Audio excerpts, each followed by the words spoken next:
नमस्कार बंधुरा मंजुलिका रंधनशालाते आपनादेर सबाइके स्वागत। आज आबारो चले एसेछि आपनादेर सामने नतून एकटी रेसिपि निये। आजके आमी बानाबो एकटी आम एवं हाफ कप सुजी और मयदा दिए एकटी असाधारण स्वादेर रेसिपि। आम थाकते थाकते आपनारा बाड़ीते अवश्यई एकबार एई रेसिपिटा बानाबेन। और एई रेसिपिटा किभाबे बानाच्छि चलुन देखे नेওয়া যাক। देखुन एखाने आमी एकटा पाका आम निये निয়েছি। पाका आमटाके आमी এইভাবে কেটে নেব। केटे निয়ে আমি এর পাল্পটা বের করে নেব। দু সাইড এইভাবে কেটে দেখুন এইভাবে চামচের সাহায্যে আমি পাল্পটাও বের করে নেব। আমের পাল্পটা আমি বের করে নিয়েছি। এবার একটা মিক্সির বাটি নিয়ে নিচ্ছি। এই মিক্সির বাটির মধ্যে আমি আমটা দিয়ে দিচ্ছি। এবার দিয়ে দিচ্ছি দেখুন এই বাটির হাফ বাটি সুজি,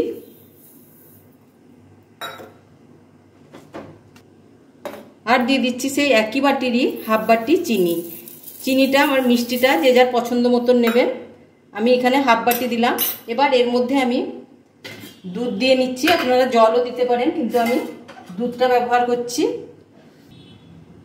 एखाने आमी 3-4 चामच मतन दिए आगे पेस्टटा बानिয়ে নিচ্ছি। পরে আমি আবার दूध দেব দরকার হলে। পেস্টটা বানিয়ে নিয়ে আমি একটা পাত্রের মধ্যে ঢেলে নিয়েছি। দেখুন এবার এর মধ্যে আমি কিছু আরও উপকরণ মিশিয়ে নিচ্ছি। দেখুন ওই বাটিরই এক বাটি ময়দা দিয়ে দিচ্ছি আর দিয়ে দিচ্ছি হাফ বাটি চালের গুঁড়ো। আতপ চালের গুঁড়ো এখানে আমি ব্যবহার করছি। আর দিয়ে দিচ্ছি কিছুটা পরিমাণ নারকেলের কোড়া, চামচ মতন হবে ওরকম আমি দিয়েছি। আর দিয়ে দিচ্ছি হাফ চামচ মৌরি। আর দিয়ে দেবো অল্প পরিমাণ নুন, মিষ্টিতে একটু নুন দিলে ভালো লাগে। এবার এটাকে আমি হাতের সাহায্যে মাখবো।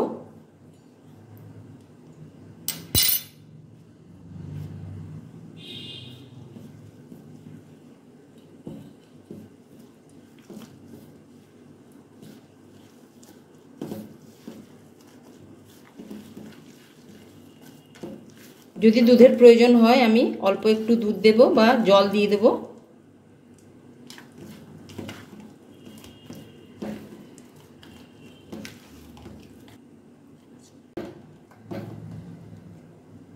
মাখাটা একটু শক্ত লাগছে, আমি এর মধ্যে অল্প আর একটু দুধ দিয়ে দিচ্ছি। ওই 1 চামচ মতন দেব।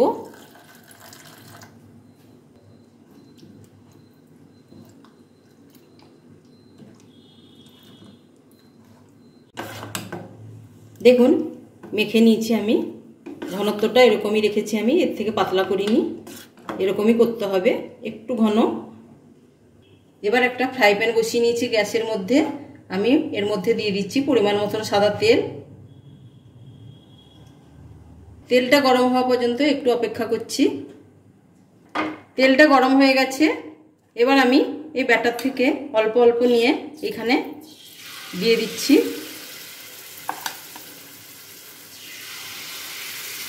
এবারে গ্যাসের ফ্লেমটা আমি মিডিয়ামে রেখে এগুলোকে এপিট ওপিট ভালো করে দুপিট ভেজে নেব।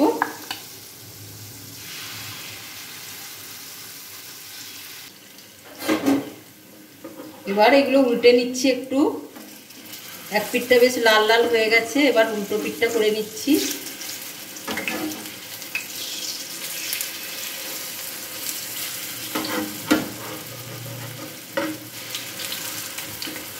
দেখুন কত সুন্দর কালারটা এসছে। এবার এই পিঠটাও একটু ভালো করে লাল করে ভেজে নেব। খুব সুন্দরভাবে দুই পিঠই ভালো করে লাল লাল ভাজা হয়ে গেছে। এবার আমি এগুলো তুলে নেব। তুলে নেওয়ার সময় আমি আপনাদেরকে দেখাচ্ছি এক্সট্রা তেলটা আমি কি করে বের করে নিচ্ছি।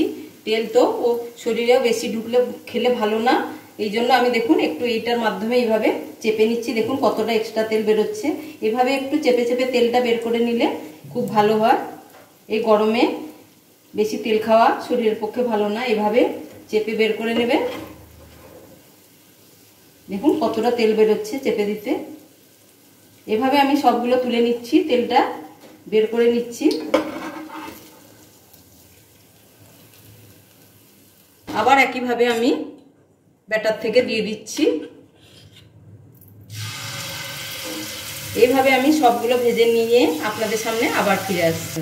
সবগুলো বানিয়ে আমি নিয়ে এসেছি। দেখুন কতটা সুন্দর হয়েছে। এই রেসিপিটা খুব সহজে বানিয়ে নেওয়া যায়। আম থাকতে থাকতে অবশ্যই বাড়িতে একবার এই রেসিপিটা বানাবেন। আর রেসিপিটা যদি ভালো লেগে থাকে তাহলে অবশ্যই আমাকে লাইক, শেয়ার, কমেন্ট এবং সাবস্ক্রাইব করবেন। সাবস্ক্রাইব করার পর পাশে থাকা বেল বাটনের অল অবশ্যই প্রেস করে দেবেন, যাতে আমার নতুন কোনো রেসিপি আসলে তার নোটিফিকেশান আপনারা আগে পেয়ে যান। ভালো থাকবেন, সুস্থ থাকবেন। দেখা হচ্ছে নতুন একটি রেসিপির সাথে।